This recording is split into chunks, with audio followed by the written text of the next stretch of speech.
आज खबर ऐसी है कि देश के सभी जो फार्मेसी शॉप्स है या स्टोर्स है स्ट्राइक पे चले गए हैं और इसकी वजह से देश में दवा की बिक्री मेडिसिन की बिक्री नहीं हो रही है। ऐसा माहौल है।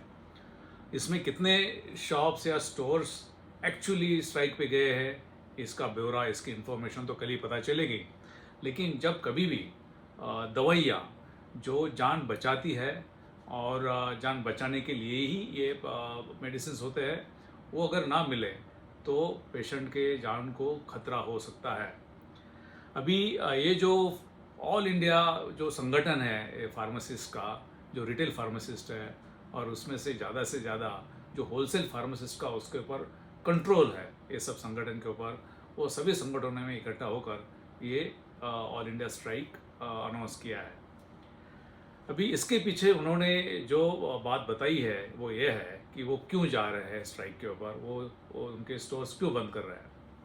उनका कहना है कि अभी सरकार ने कानून किया नहीं है तो भी ऑनलाइन फार्मेसी से दवा बेची जाती है और ये गैर कानूनी है, ये कानूनन है नहीं है। सही बात है कि अगर किसी को मेडिसिन या दवा बेचनी है तो उसको ड्रग एंड कॉस्मेटिक एक्ट 1940 और उसके तहत जो नियम बनाए गए उसके अंदर सभी जो प्रावधान है वो प्रावधान देख के उसमें वो शॉप शुरू कर सकता है, स्टोर शुरू कर सकता है। इसके सिवा कोई भी दवाइयाँ नहीं बेच सकता है। इसका मतलब ऐसा है कि वो जो प्रावधान है वो उसमें ऐसा है कि उसमें फिजिकल शॉप होना है 100 स्क्वायर फीट जिसकी मिनिमम एरिया है, और जहाँ फार्मासिस्ट है, कम से कम डिप्लोमा होल्डर फार्मासिस्ट है, ऐसे ही व्यक्ति को ये शॉप शुरू कर सकते हैं। आज देश में 10 लाख ऐसे फार्मेसी शॉप्स है और ये फार्मेसी शॉप में एक तो फिजिकल है और उनका मिनिमम शॉप का एरिया 100 स्क्वायर फीट है और उसमें फार्मासिस्ट है ही। अभी इसमें फार्मासिस्ट क्यों है? तो दवाइयाँ कोई ऐसी आम चीज़ नहीं है, ये बहुत वेरी सिग्निफिकेंट केमिकल होता है जो इंसान के शरीर पर या उसके लाइफ पर असर कर सकता है, उसके मन के ऊपर भी असर कर सकता है, और वो बहुत केयरफुली वो बेचना पड़ता है, ना कि वो चॉकलेट या कोई अनाज या कोई शर्ट या कोई ऐसी चीज़ के जैसे वो है ही नहीं है। उसके लिए बहुत सारी दवाएं ऐसे होती है कि डॉक्टर्स की प्रिस्क्रिप्शन भी होनी ज़रूरी है। कुछ दवाओं के लिए डॉक्टर की प्रिस्क्रिप्शन नहीं होती है तो भी वो दवा जब बेची जाती है तो वो दवा का क्या असर होता है वो भी पेशेंट को बताना पड़ता है। उसको ओवर द काउंटर मेडिसिन बोलते हैं, यानी जिसको चिट्ठी की या डॉक्टर की प्रिस्क्रिप्शन की जरूरत नहीं होती है। लेकिन वहाँ भी फार्मासिस्ट की ज़रूरत होती है, क्योंकि फार्मासिस्ट को इसका नॉलेज होता है, इसका ज्ञान होता है कि कौन सी दवा किस मात्रा में लेनी चाहिए, पेशेंट का वेट कितना है, एज कितना है, और वो डॉक्टर्स ने बिना वजह ही से कुछ दिया है क्या, या ये जो दवाई दिया है वो दवाई देने वाले डॉक्टर सही में वो दवा देने के लिए काबिल है क्या नहीं है। और उन्होंने कुछ लोगों का कंपनी के दबाव में आके कुछ डॉक्टर्स ने ज़्यादा ही दवाएं देकर पेशेंट का जान खतरे में डाली है क्या। ऐसे बहुत सारी चीज़ें का ब्यौरा वो फार्मासिस्ट करता है। उसको हम ये भी बोल सकते हैं वेरी लूज लैंग्वेज में कि ऑडिट होता है कि जो डॉक्टर साहब ने जो दिया है वो सही है या नहीं है। और ये अभी हमारे देश में नहीं है, ये पूरे वर्ल्ड में है, सिर्फ इंडिया में ऐसा नहीं है, पूरे वर्ल्ड में है कि जहाँ भी दवा बेची जाती है हर एक देश के कानून में वो फार्मासिस्ट का होना वहाँ जरूरी है, ये उसमें है। अभी ये आपको बेसिक ये पता चला है कि ये 10 लाख फार्मेसी है, यानी उसमें एक तो उसका ओनर है, कभी कभी ओनर ही फार्मासिस्ट होता है या कभी कभी ओनर अलग होता है और फार्मासिस्ट अलग होता है। चलो हम थोड़े आर्गुमेंट के लिए करते हैं कि इस देश में 10 लाख जो स्टोर्स है, फार्मेसीज है, उसमें एक ओनर है और एक फार्मासिस्ट है, यानी दो है, उसमें दो फैमिलीज है, और वो दो फैमिली में कम से कम 4 लोग, हर एक फैमिली है तो 8 लोग उसके ऊपर डिपेंडेंट है।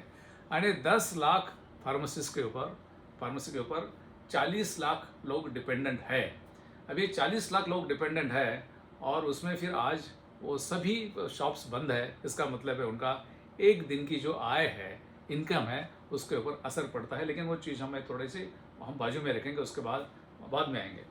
इस देश में जो मेडिसिन या दवाइयाँ बेची जाती है वो करीबन 2 लाख से 2,40,000 करोड़, 2,40,000 करोड़ यानी 2.5 लाख करोड़ की दवाइयाँ इस देश में ये रिटेल फार्मेसीज के तहत बेची जाती है।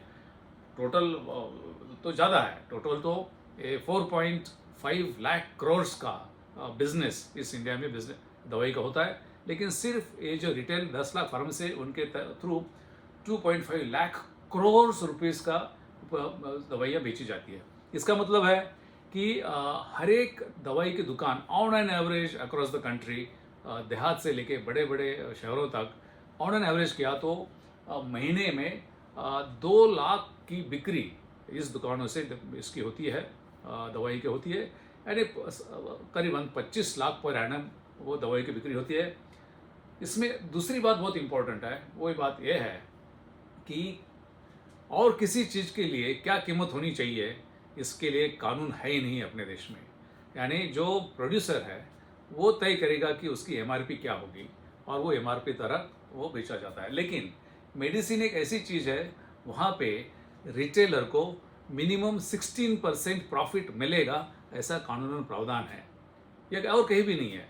किसान काम करता है, दिन रात काम करता है, बारिश में काम करता है, धूप में काम करता है, उसके लिए ऐसा कानून प्रावधान नहीं यहाँ। लेकिन ऐसा प्रावधान है कि रिटेल केमिस्ट को, रिटेल केमिस्ट स्टोर्स को कम से कम 16% प्रॉफिट मिलना ही चाहिए। इसका मतलब ऐसा है कि 2.5 लाख करोड़ का जो बिजनेस होता है और सेल होता है इस दुकानों से, उसमें से जो प्रॉफिट मिलता है वो प्रॉफिट जो होता है वो हर एक फार्मेसी के लिए कम से कम मुझे लगता है कि 4 लाख पर एनम प्रॉफिट होना जरूरी है और होता होगा ऑन एन एवरेज।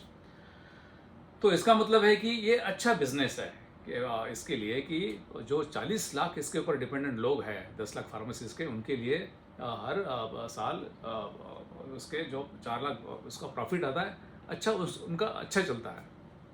और मैंने जैसे आपको बोला कि फार्मेसिस्ट की वजह से वो काउंसलिंग भी होना ज़रूरी होता है।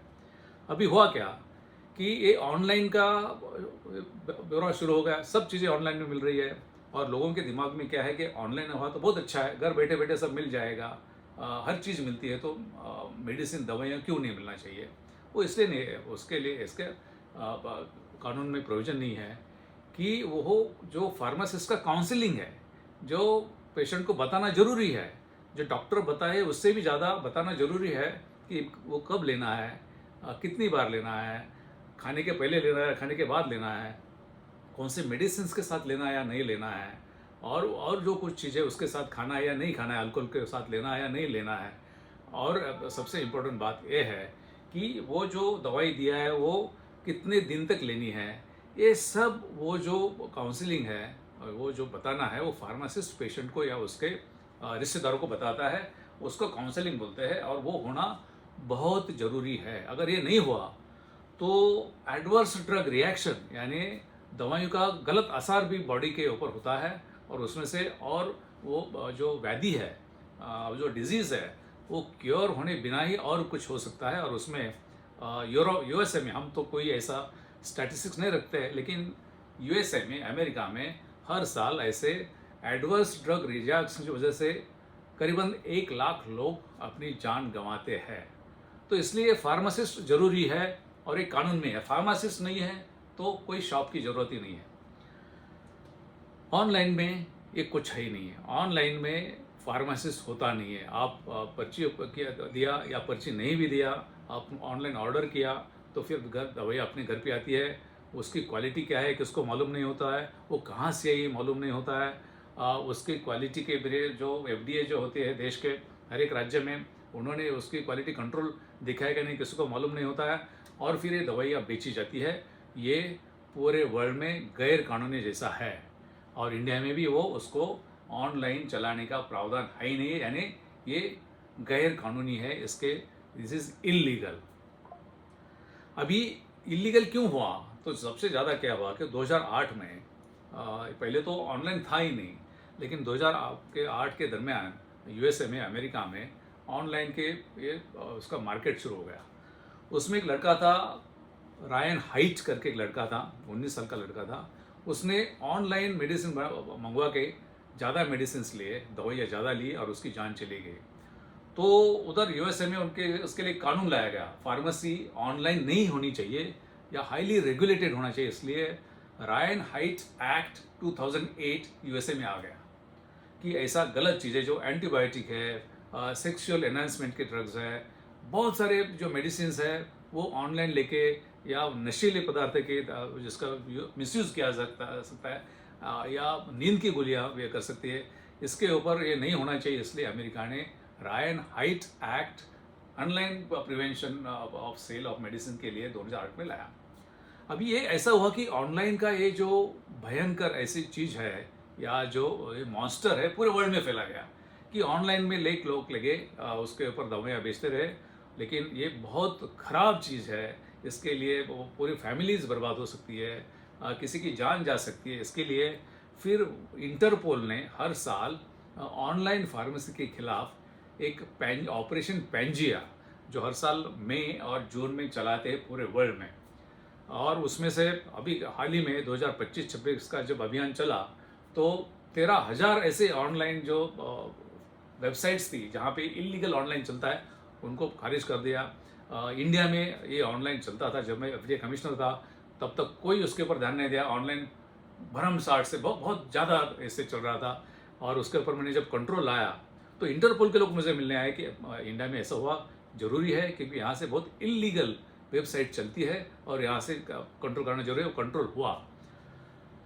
उस टाइम ऑनलाइन लोकल सेल के लिए कोई ये नहीं था, लेकिन थोड़ी शुरुआत हुई थी। जब मैं एफडीए कमिश्नर था तो मैं खुद कभी कभी ऑनलाइन मेडिसिन परचेस करके उसको बुलाता था और उनके ऊपर एफआईआर दर्ज करता था और वो कंट्रोल में रखने की कोशिश किया।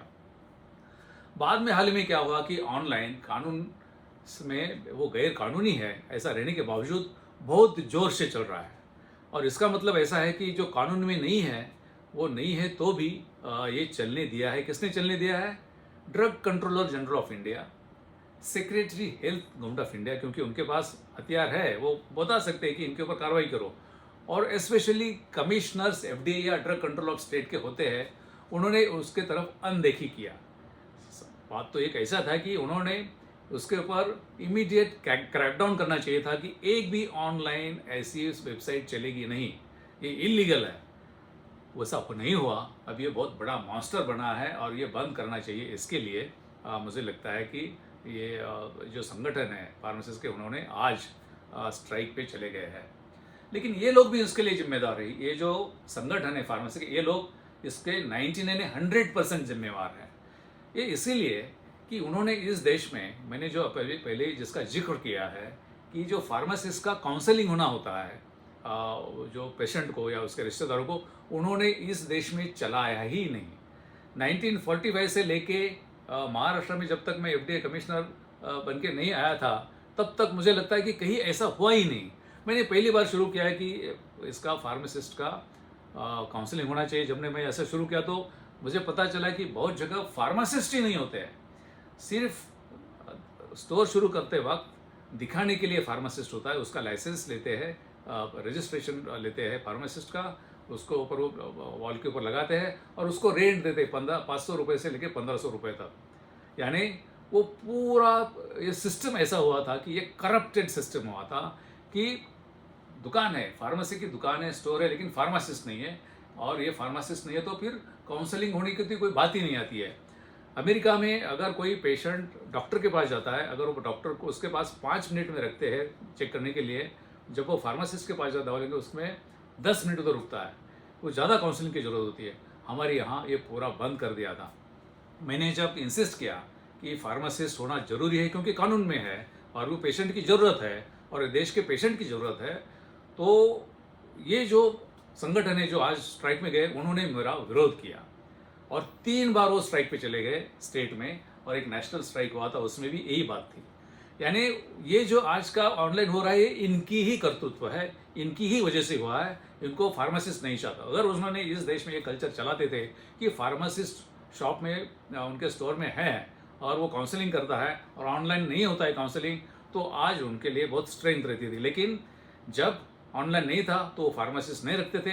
अभी ऑनलाइन आ गया कंपटीशन, तो उनको फिर अभी याद आ गया है कि फार्मासिस्ट की ज़रूरत है, ऐसा उनका कहना है। मुझे लगता है कि ये जो फार्मेसी संगठन है, वो संगठन इस देश का जो पेशेंट है, पेशेंट के खिलाफ काम करता है। और ये बहुत सारी चीज़ें मैं आज बताने की ज़रूरत नहीं है, लेकिन मैं इनके लिए इनका आज के सपोर्ट इसलिए कर रहा हूँ कि ऑनलाइन फार्मेसी ये पेशेंट के सेहत के लिए, इस देश के लिए बहुत खतरनाक चीज़ है और इसको ये नहीं होना चाहिए। और शासन ने, केंद्र शासन ने इसके लिए रूल्स बनाए हैं, लेकिन अभी तक पब्लिश नहीं किए।